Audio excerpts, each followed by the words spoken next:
नमस्कार दोस्तों, आप सभी का मैं अपने YouTube चैनल प्रभात ऑनलाइन स्टडी पॉइंट में स्वागत करता हूं।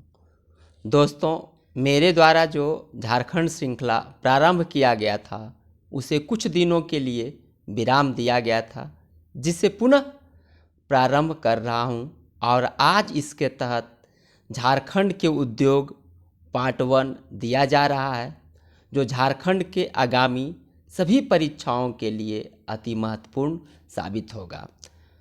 तो चलिए दोस्तों शुरू करते हैं। आज का पहला क्वेश्चन है, झारखंड में स्थापित होने वाला प्रथम उद्योग कौन सा है? झारखंड में स्थापित होने वाला प्रथम उद्योग कौन सा है? तो देखिए, झारखंड में स्थापित होने वाला प्रथम उद्योग लौह इस्पात उद्योग है और ये पहली बार झारखंड में 27 अगस्त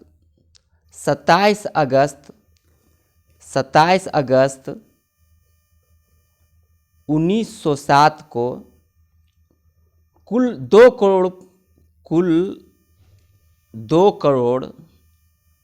2 करोड़ पूंजी के साथ जमशेद जी टाटा के द्वारा प्रारंभ किया गया था, जिसका नाम था Tata iron and steel company, जिसको शॉर्ट में टिस्को के नाम से भी जाना जाता है। अगला क्वेश्चन है, वर्तमान समय में Tata iron and steel company का नाम क्या है? वर्तमान समय में Tata iron and steel company का नाम क्या है? तो इसका नाम टाटा स्टील। इसका नाम क्या है? तो टाटा स्टील। इसमें ऑप्शन टिस्को भी दिया है, तो TISCO Tata iron steel company का शॉर्ट फॉर्म टिस्को है। आगे बढ़ते हैं दोस्त। और टाटा स्टील जो वर्तमान समय में दुनिया की पाँचवीं सबसे बड़ी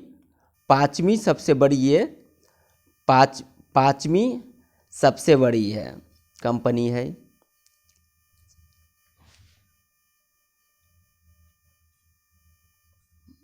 आगे बढ़ते हैं दोस्त।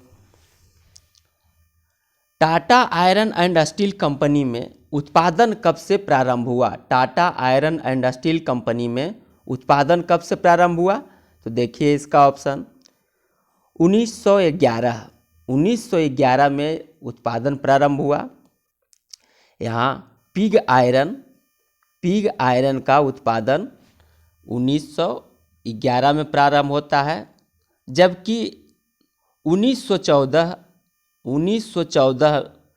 में इस्पात का उत्पादन यहाँ से प्रारंभ होता है। कब? तो 1914 में इस्पात का उत्पादन होता है और 1911 में यहाँ पिग आयरन का उत्पादन प्रारंभ होता है। अगला क्वेश्चन देखते हैं, किस वर्ष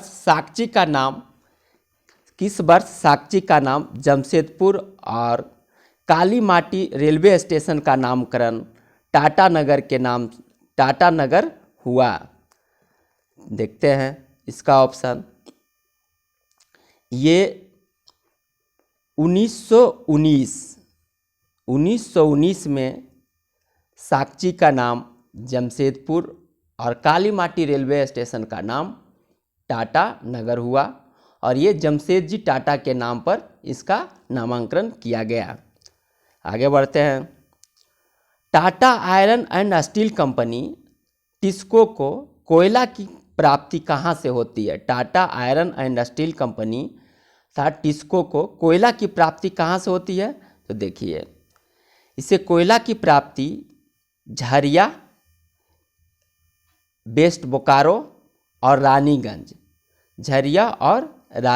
से होता है। आगे बढ़ते हैं दोस्त। Tata iron and steel company को लौह अयस्क की प्राप्ति कहाँ से होती है? Tata iron and steel company को लौह अयस्क की प्राप्ति कहाँ से होती है? तो देखिए, नोवामुंडी, किरीबुरू, गोवा, अर्थात इसका आंसर उपरोक्त सभी होगा। नोवामुंडी, किरीबुरू, गोवा, इसके साथ बादाम पहाड़ से भी इसे लौह अयस्क की प्राप्ति होती है। नोवा मुंडी जो है एशिया की सबसे बड़ी खान है। नोवा मुंडी एशिया की सबसे बड़ी खान है। ये एशिया की सबसे बड़ी खान, बड़ी लौह की खान है। आगे बढ़ते हैं दोस्त। क्वेश्चन नंबर 7, टिस्को को सुंदरगढ़ उड़ीसा से क्या कच्चे माल के रूप में प्राप्त होता है? टिस्को को सुंदरगढ़ उड़ीसा से क्या कच्चे माल के रूप में प्राप्त होता है? तो देखिए इसका चूना पत्थर, डोलोमाइट, फायर क्ले, अर्थात उपरोक्त सभी इसको उड़ीसा के सुंदरगढ़ डिस्ट्रिक्ट से प्राप्त होता है। आगे बढ़ते हैं दोस्त। Tata engineering and locomotive company limited का नाम बदलकर टाटा मोटर कब कर दिया गया? तो देखिए इसका ऑप्शन, ये 2003 में टाटा मोटर इसका नाम कर दिया गया। Tata engineering and locomotive company limited का नाम बदलकर टाटा मोटर 2003 में कर दिया गया। और इसकी स्थापना कब हुई थी? तो इसकी स्थापना 1945 में हुआ था। और जमशेदपुर में अभियांत्रिकी और रेलवे इंजन के निर्माण के लिए, लेकिन अब यह कंपनी मुख्य रूप से भारी वाहन एवं हल्के वाहन का निर्माण कर रही है। टेल्को का नींव JRD टाटा, टेल्को का जो नींव है JRD टाटा अर्थात जहांगीर रत्नजी दादा भाई टाटा के द्वारा रखा गया था। और आज टाटा एक वैश्विक कंपनी है और इसने जगुआर और लैंड रोवर को 2008 में अधिग्रहण किया है, जो कि एक ब्रिटिश बेस्ड कंपनी है। आगे बढ़ते हैं दोस्त। टेल्को में स्टीम लोकोमोटिव का उत्पादन कब से प्रारंभ हुआ? टेल्को में स्टील लोकोमोटिव का उत्पादन कब से प्रारंभ हुआ? तो देखिए इसका आंसर, ये 1952 से यहाँ स्टीम लोकोमोटिव का उत्पादन प्रारंभ होता है, लेकिन यह 1970 में यहाँ ये बंद हो जाता है। 1970 में बंद हो जाता है। अब वर्तमान में यहाँ से भारी एवं हल्के वाहन का निर्माण हो रहा है। आगे बढ़ते हैं दोस्त। Tin plate company of India limited की स्थापना कब हुई थी? Tin plate company of India limited की स्थापना कब हुई थी? तो देखिए इसका स्थापना 1920 को, कब? 1920 को, और ये भी जनवरी 1920 में, जनवरी 1920 में इसकी स्थापना हुई थी। और tin plate company of India limited, इसको शॉर्ट में TCIL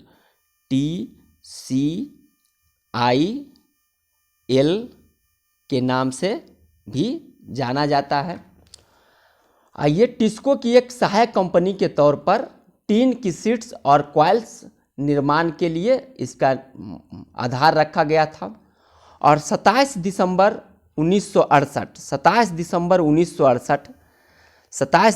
1968 से यह पब्लिक लिमिटेड कंपनी हो गई। और इसका मुख्यालय कहाँ है? तो इसका मुख्यालय कोलकाता में। उत्पादन स्थल जमशेदपुर है और इसका मुख्यालय कहाँ है? तो इसका मुख्यालय कोलकाता है। आगे बढ़ते हैं दोस्त। जमशेदपुर स्थित किस कंपनी को मार्च 2019 में जापान के क्योटो शहर में जापानी इंस्टीट्यूट ऑफ प्लांट मेंटेनेंस के द्वारा टीपीएम कंसिस्टेंसी अवार्ड दिया गया है? तो देखिए, ये टीन प्लेट को अर्थात TCIL को ही दिया गया है, अर्थात टीन प्लेट को ही दिया गया है। आगे बढ़ते हैं दोस्त। और इसको क्यों दिया गया है? तो टीन प्लेट कंपनी एक उच्च गुणवत्ता वाला इस्पात आधारित पर्यावरण अनुकूल पैकेजिंग माध्यम है जो 100% पुनर्नवीनीकरणीय है। यह टीन और ये उत्पादन क्या करता है, तो टीन प्लेट, खाद्य तेल प्रसंस्कृत खाद्य, पेंट, कीटनाशक, एरोसोल, बैटरी और क्राउन जैसे क्षेत्रों में ये कार्य करता है। और ये पूर्ण रूप से पुनर्नवीनीकरणीय है, यह पर्यावरण हितैषी है। इसी के ध्यान में रखते हुए यह पुरस्कार इसे दिया गया है। आगे बढ़ते हैं दोस्त। बोकारो इस्पात संयंत्र की स्थापना किस देश के सहयोग से किया गया? बोकारो इस्पात संयंत्र की स्थापना किस देश के सहयोग से किया गया?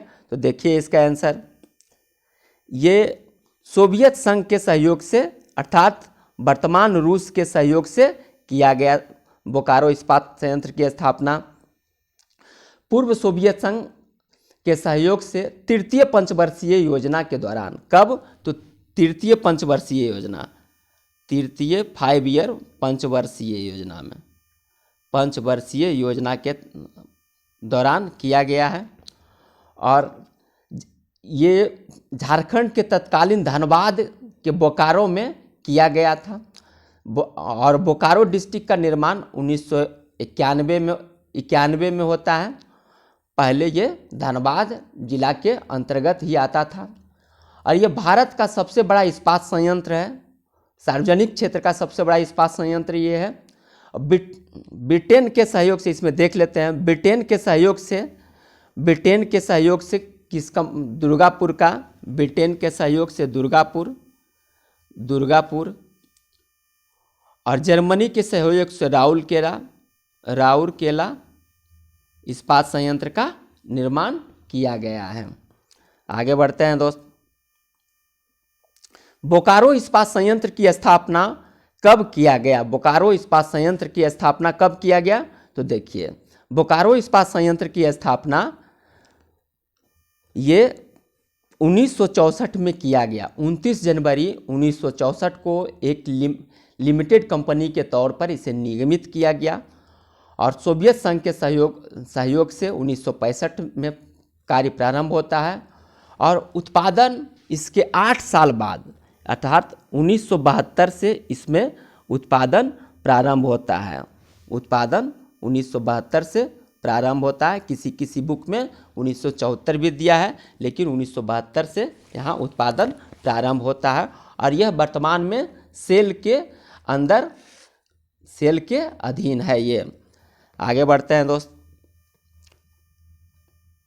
किस इस्पात संयंत्र को लौटती हुई मालगाड़ी से लौह अयस्क प्राप्त होता है? किस इस्पात संयंत्र को लौटती हुई मालगाड़ी से लौह अयस्क प्राप्त होता है? तो देखिए इसका आंसर, ये बोकारो इस्पात संयंत्र को ही लौटती हुई मालगाड़ी से लौह अयस्क प्राप्त होता है।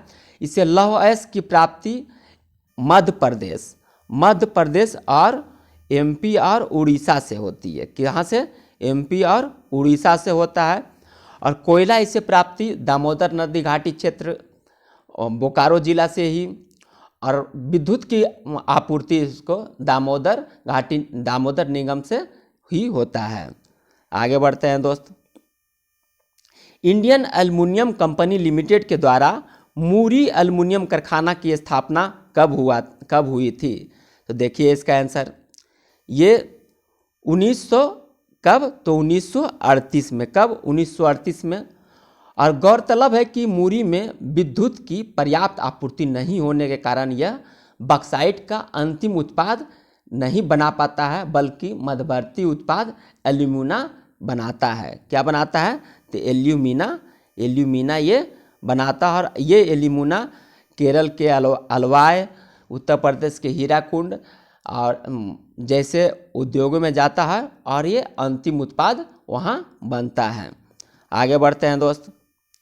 मुरी एल्युमिनियम कारखाना को बॉक्साइट की प्राप्ति कहाँ से होती है? मुरी एल्युमिनियम कारखाना को बॉक्साइट की प्राप्ति कहाँ से होती है? तो देखिए इसका आंसर, ये लोहरदगा से। कहाँ से? तो लोहरदगा से होता है। आगे बढ़ते हैं दोस्त। भारत में तैयार होने वाले कुल एल्यूमिना का 16% से अधिक भाग कौन सा राज्य प्रदान करता है? तो ये 16% भाग झारखंड प्रदान करता है। भारत में उत्पादित होने वाले कुल एल्यूमिना का 16% भाग झारखंड प्रदान करता है। आगे बढ़ते हैं दोस्त। हैवी इंजीनियरिंग कॉरपोरेशन की स्थापना किन दो देशों की सहयोग से किया गया था? हैवी इंजीनियरिंग कॉरपोरेशन की स्थापना किन दो देशों के सहयोग से किया गया था? तो देखिए ऑप्शन इसका, ये पूर्व सोवियत संघ एवं चेकोस्लोवाकिया के सहयोग से किया गया था। एचईसी की स्थापना पूर्व सोवियत संघ एवं चेकोस्लोवाकिया के सहयोग से रांची के हटिया में किया गया था। आगे बढ़ते हैं दोस्त। रांची स्थित हैवी इंजीनियरिंग कॉरपोरेशन की स्थापना द्वितीय पंचवर्षीय योजना के दौरान कब की गई? तो देखिए एचईसी की स्थापना द्वितीय पंचवर्षीय योजना के दौरान कब किया गया? तो देखिए इसका आंसर, ये किया गया 1900 कब? तो 1958 में। कब किया गया? तो 1958 में। और इसमें उत्पादन कब से प्रारंभ होता है? तो 1963 से उसमें उत्पादन प्रारंभ होता है। कब? इसमें 1963 से उत्पादन प्रारंभ होता है। और ये कहाँ स्थित है? तो रांची के हटिया में स्थित है। अगला देखते हैं। हैवी इंजीनियरिंग कॉरपोरेशन को भारत के आधुनिक उद्योगों का मंदिर किसने कहा था? हैवी इंजीनियरिंग कॉरपोरेशन को भारत का आधुनिक उद्योगों का मंदिर किसने कहा था?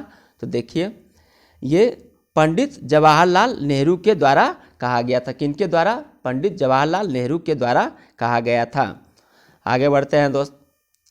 हैवी इंजीनियरिंग कॉरपोरेशन में कुल कितने प्रमुख इकाई से उत्पादन होता है? हैवी इंजीनियरिंग कॉरपोरेशन में कुल कितने प्रमुख इकाई से उत्पादन होता है? तो देखिए ये कुल 3 इकाइयाँ हैं, प्रमुख इकाइयाँ, और इसी से उत्पादन कार्य होता है। तब ये तीनों कौन कौन है? तो देख लीजिए। ये पहला है foundry forge, foundry forge plant. और ये किसके सहयोग से लगाया गया था? तो ये चेकोस्लोवाकिया के सहयोग से, चेकोस्लोवाकिया के सहयोग से। और दूसरा है heavy machine building, heavy machine building plant. और ये किसके सहयोग से लगाया गया? तो ये रूस के सहयोग, किसके सहयोग से? तो ये रूस के सहयोग से लगाया गया। और तीसरा है हैवी मशीन टूल्स प्लांट। और ये किसके सहयोग से लगाया गया? तो ये चेकोस्लोवाकिया के ही सहयोग से लगाया गया था। किसके सहयोग से? चेकोस्लोवाकिया के सहयोग से ही लगाया गया था। इसी के साथ आज का क्लास समाप्त होता है। मुझे उम्मीद है ये वीडियो आपको पसंद आ रहा है। यदि पसंद आ रहा है तो इसे लाइक करें, सब्सक्राइब करें और अधिक से अधिक दोस्तों के पास शेयर करें। उद्योग से संबंधित शेष प्रश्न अगले वीडियो में कराया जाएगा। इसी के साथ जय हिंद, जोहार झारखंड।